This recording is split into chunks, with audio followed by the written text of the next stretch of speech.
Hey everyone, and welcome back to another video in this series where we watch every single Best Picture winner. The last video I did was a bit different. I talked about the best films I watched last year for the first time. It said part 1, whether there'll be a part 2, but I'm very keen to carry on with this series, and thank you all, by the way, for getting my last Best Picture video to 2K.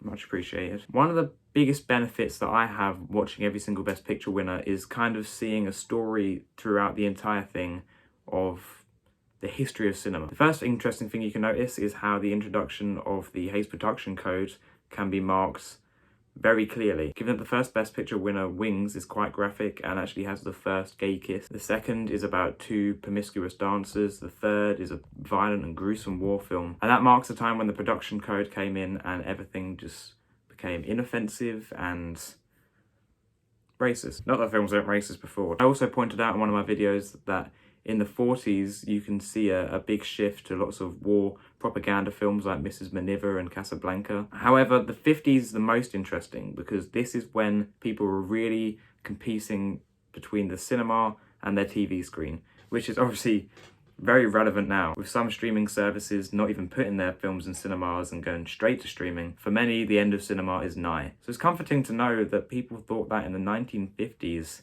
So cinemas won't end, hopefully.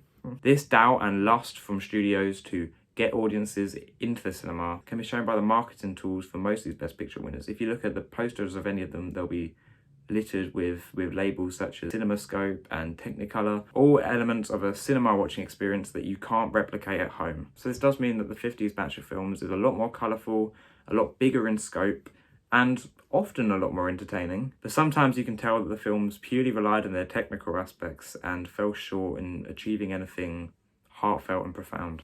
However, without further ado, let's get on to the 23rd Academy Awards. The 23rd Academy Awards were held on the 29th of March 1951 and hosted by cinema royalty Fred Astaire. All About Eve was the second film to have 6 Oscar nominations in purely acting categories, and naturally it won many. Sunset Boulevard also had nominations in every category, but won none. This actually caused quite a bit of upset as people really wanted William Holden to win. However, he would later win for his film Starlig 17, which he accepted purely because he thought he should have won it for Sunset Boulevard. All About Eve was nominated for a record-breaking 14 Academy Awards, beating Gone with the Wind with its mere 13. It won 6 of those awards, and one of them was the Best Picture. That's right, the winner was... I just told you, that's the first time I've spoiled it. Oh my lord, I've ruined that. Anyway, the winner was... All About Eve. Right, this might be a controversial opinion, but I don't love this. Objectively, I can see why it has so much acclaim and has been hailed as an all-time classic, but it just feels very done before. And I know, it was probably one of the first to do it. But take, for example, the late 90s Brazilian film Central Station. That was a film that I watched and could see the lineage of in noughties and 10 cinema perfectly. The amazing and heartfelt dynamic between the old person and the young person. I'd seen it done before so many times and knew that Central Station was one of the first to do it in that unique sort of way. However, I still loved it and was still affected by it because it doesn't matter what message you're telling or how many times it's been told. If you tell it in a unique and fascinating way, then it will still touch you. Same as the other day I was watching Shrek 2 and the message was, you know, you're beautiful the way you are, or whatever. And when you look at that, there aren't enough fingers on a million hands to count the amount of times that that message has been told, but it doesn't matter because it comes up with a good story and executes it perfectly so you still feel it and the message still gets to you, even though you've heard it a billion times. And All About Eve felt like a culprit of when that fails. The film is about an actress played by Betty Davis who is kind of getting towards the end of her career and in that slight phase where she's kind of fizzling out of being hot shit and turning into forgotten crap. To juxtapose that comes in Eve, who is a young and promising actress who takes all the acclaim away from her and ends up being her enemy. It's very much a film of 3 acts, and the first act was great. It didn't quite get there, but it was kind of promising me that it would get there eventually, and it's just a shame that it didn't. The middle is where it drags and all the kind of cliches of failing artists comes into play. However, it does have a really, really nice ending that you've probably seen before and is iconic as anything. The acting, as expected, is fantastic, and although the film does have its flaws and didn't quite hit me in the place that I think it hit some people, I think it did still deserve the award and must have been quite unique at the time. If you want to see a better film that handles the same subject matter but in an incredibly more interesting way, then watch 1979's All That Jazz. I actually did a video about it, which you can watch by clicking somewhere. So yeah, I guess a worthy winner, although Rashomon deserved it 17,000 times more. I'd recommend giving it a go. Don't let this put you off it. I mean, I am one in a million who doesn't really like it, but it just left me cold and it was a disappointment. But I'll just blame that on my unbelievably high standards for the film. The 24th Academy Awards were held on the 20th of March 1952 and hosted by Danny Kaye. The game-changing film A Streetcar Named Desire won many awards for acting, as it should do, other than Best Actor for Marlon Brando. Yeah, the performance that many actors have cited to be the most game-changing and influential performance of all time didn't win. Humphrey Bogart instead won, and he was the last man born in the 19th century to win, which is amazing. And by the way, keep in your brains that Marlon Brando lost to Humphrey Bogart. That'll be relevant later. Yeah, there's nothing much more to say about this awards show, but there's a lot to say about the Best Picture winner, who was An American in Paris. This is the first culprit of that flashy, come see this in the cinema method that Hollywood was utilising at the time. I mean, just look at the poster and the amount of promotional devices they put to entice audiences into the theatre. I'd heard of this one before and didn't have much desire to watch it, but it was alright. From the first about 10 minutes, I thought I'd absolutely love it. There's a delightful musical number. The characters were very witty and likeable, but in time, all that charm faded into some genuinely entertaining musical numbers and some that were just put in there to stretch out the runtime and leave you cold. Guess the moments in between the numbers are witty enough, but the characters aren't engaging enough for you to actually be interested in what happens next, other than Cary Grant, who is, of course, ever delightful. However, the last 20 minutes of this film are enough to salvage this from being a forgotten winner, much like many Vincenzi Minnelli films were doing at the time, such as The Bandwagon. The last 20 minutes are purely song and dance with fantastical sets and a very unrealistic environment that completely entices you in and is just kind of eye candy for 20 minutes. It shows the protagonist trying to get the girl purely through expressionate dance. And the very last, I think, 2 shots are just so fantastic and great examples of visual storytelling in film. It kind of reminded me of the visual sensibilities that Pixar films have today, or at least did have before they've gotten shit. Other than Cary Grant, 1 or 2 musical numbers and that ending, there's not much reason to really watch this, and didn't deserve Best Picture by any means. In that case, what should have won? Well, that year saw one of my favourite Ealing comedies called The Lavender Hill Mob, which I actually talked a bit about in my last video. Also Billy Wilder's Ace in the Hole, which does feel like a Best Picture winner, not least because Billy Wilder's won 2 before, but it's just very dramatic and serious. Also, just a warning, I'm going to be very passionate about what should have won in this video because the 50s is one of my favourite decades for film. I wouldn't recommend it, but I wouldn't stop you if you're going to watch it. If you're a musical theatre fan, then check it out. The 25th Academy Awards were held on the 19th of March 1953. I was talking earlier about how cinemas were competing with the television, as most homes at that time had one. And here's where the two meet in unison, as this is the first televised Oscars, which means I can finally use actual footage from the event and not just the occasional picture. Bob Hope hosted the award, and I actually watched his speech, which is amazing because it's the earliest hosting of the Oscars that I can get my hands on. Well, anyone can get their hands on. And it is pretty good. Thank you very much, Mr. Brackett. Good evening, ladies and gentlemen. Welcome to Suspense. It was apparently a travesty that High Noon didn't win Best Picture, which I haven't seen, but it's probably better than this one. I never do this. I never say information about the Best Picture winner before, but now I am. Talking earlier about how Humphrey Bogart was the last actor of the 19th century to win. Shirley Booth is the last actress of the 19th century to win. And also David Lynch, John Ford won Best Director for the 4th time. If you were maybe shocked by how I didn't have that much to say about All About Eve, you're going to be even more shocked that I have a lot to say about the greatest show on earth. It's 1952 and this is the biggest culprit of employing, CinemaScope and Technicolor to spice up your film and getting in the way of its actual narrative and any sort of redeeming values beyond, this looks great. And does it look great? I mean, for the first 2 acts of the film, it's just kind of a trip to the circus and in a not very fun way. Not least because you don't spend much time actually seeing the shows and most of it is the backstage stuff, but also it doesn't ever feel like they're employing some sort of a day in the life technique of storytelling. It's just random bits scattered throughout, hard to keep up with despite very little happening, and dull as shit. First of all, I'm gonna get away the only positive about this film, and it's about 7 odd minutes of a really fun acrobatic thing where these two acrobats are one-upping each other in the air. I'm pretty sure there's jealousy between the two, I can't really remember, but one will do one stunt and then look at the other, and they'll do a bigger one and a bigger one, and it just gets bigger and bigger and bigger until someone gets really hurt. And it's a cool 7 minutes, and the only time in the film where I didn't feel like looking at my phone. Only time until the last acts, which I am so utterly confused about, and I watched this like 2 months ago. Whereas 2/3 of the film are spent purely in a circus, the last third is set on a train where suddenly there's a heist happening, I couldn't remember why, and then a clown, played by James Stewart by the way, is suddenly wanted for murder, and it turns out they were acting as a clown like they were in the witness protection program or something. And then suddenly there's a massive train crash and everything goes wrong, and there's a bit where someone is really injured and needs someone else's blood, and then someone steps forward and they're like, I don't like him, I don't want his blood. It's like a soap opera, and not in the sense that it's dramatic and plot driven, but just really stupid. I'll say just the pure audacity of shifting so suddenly to a massive train explosion madness is quite fun, and that had me engaged for all the wrong reasons. However, the rest of the film is so dragged out and dull, and I'm so glad I didn't buy this film like I was going to and just illegally streamed it. For any of you who recently watched the new Spielberg, you'll know that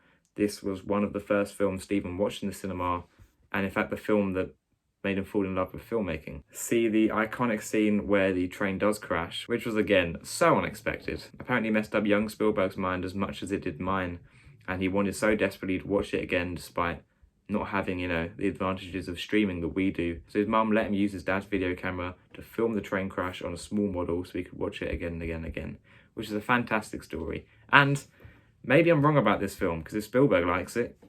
However, just like the time Spielberg said that he'd be good at directing the BFG, he was wrong. And this film is shit, does not deserve Best Picture. The film isn't highlighting, the dark side of circuses back then, like films like Freak or The Elephant Man or recently Nightmare Alley, nor is it exploiting it for pure fun and spectacle. It's just kind of set in a circus, not doing anything, and so boring. What should have won? Singing in the Rain came out that year, which I'm pretty sure was nominated for Best Picture. How it didn't win, I have no idea. In fact, going into the challenge, I was almost certain that it did. To name a few that definitely wouldn't win because they're foreign is Kira Kurosawa's Ikaru, which is a heartfelt masterpiece, as well as the Italian Umberto D, which made me cry. But also this hidden gem of a British Ealing film called Mandy, which I love so much and might even be my favourite film of the year. But The Greatest Show on Earth won best picture of the year. How?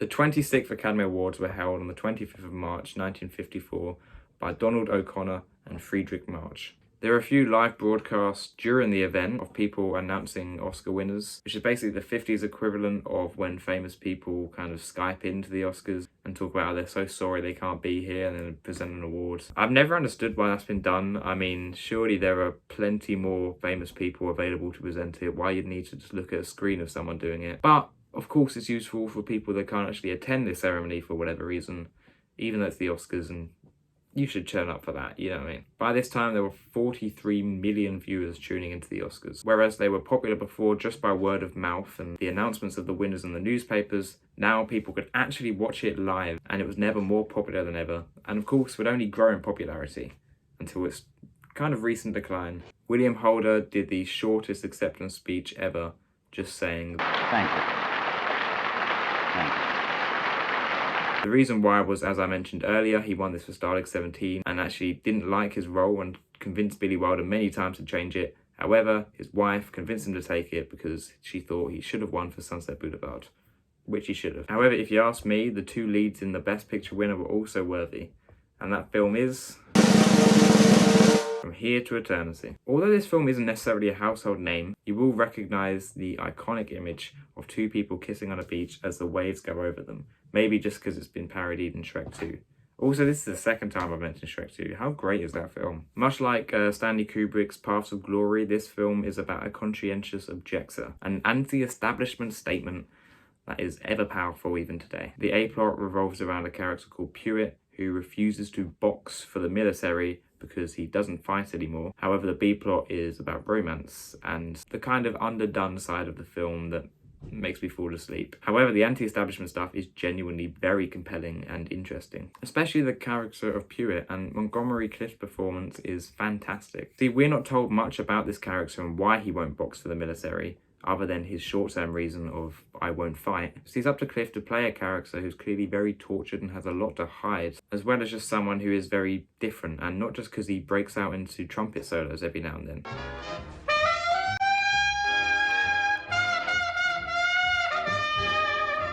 The film is mostly set on a kind of military camp, and embarrassingly I did have to read the IMDb synopsis to understand what's going on for the first bit, because it overloads you with so much military jargon you just can't understand. However, despite being a war film, it's not until the last 15 minutes you actually see any action. See, the rest of the film is just like a ticking time bomb that builds tension really well, and it all gets released in a massive shit show that blows up in your face and will leave you in some sense entertained but also harrowed by the effects of war, which should always be the intent of a war film. If a war film is enjoyable, it has failed. I think objectively it ticks all the boxes and I can understand why it's seen as a classic, but it didn't quite get there for me. So I will include this as a worthy Best Picture winner.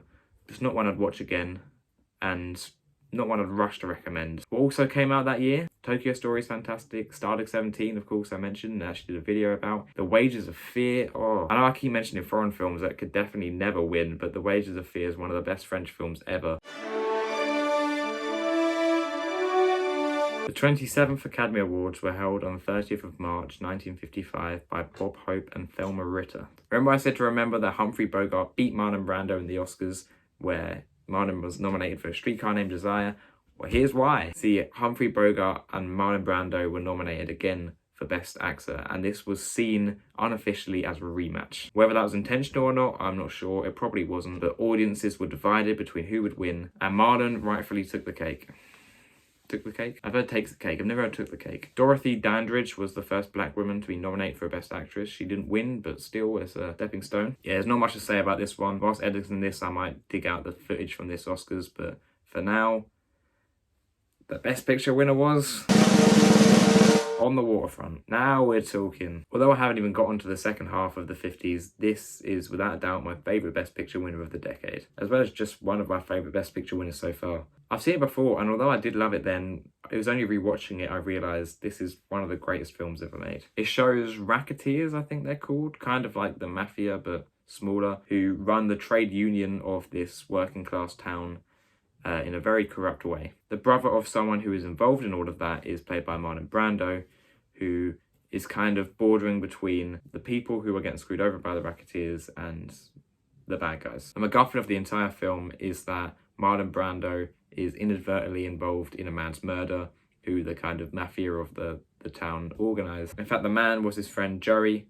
He ends up going out with Joey's sister, despite not telling him that he is slightly involved in his murder. It's a classic Shakespearean sort of tale with this duality of family or morals. I actually bought this on Blu-ray because it's that good, and the restoration is fantastic. I mean, some of the best cinematography so far in any Best Picture winner. Admittedly, the place where it's let down is, and it's going to sound like a weird choice, but the score. Get me wrong, when the score is great, it's great. But there are many scenes between Marlon Brando and the love interest name, who I can't at the moment remember, that are just slightly ruined by the music being too loud, and as well as quite falsely suggestive of what that scene should be like, just through the musical cues. I mean, listen to this scene. Come on, mate.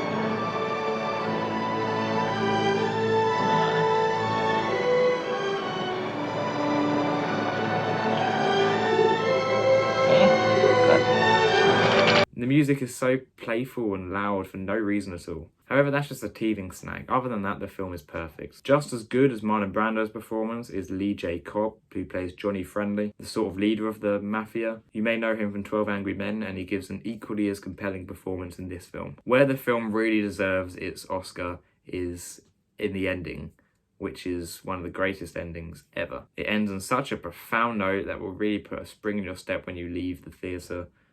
Not that anyone's going to watch this in the cinema, but for a film that is mostly quite grim and cold and cynical, the ending shows hope, as any film dealing with that kind of subject matter of working class towns back in the day and unfair treatment should do. One of the best so far, and here is the ranking of all the Best Picture winners I've done so far. Tell a lie, it's not. I'm actually on like 1965 at the moment, so there are a couple on there that I haven't actually talked about yet.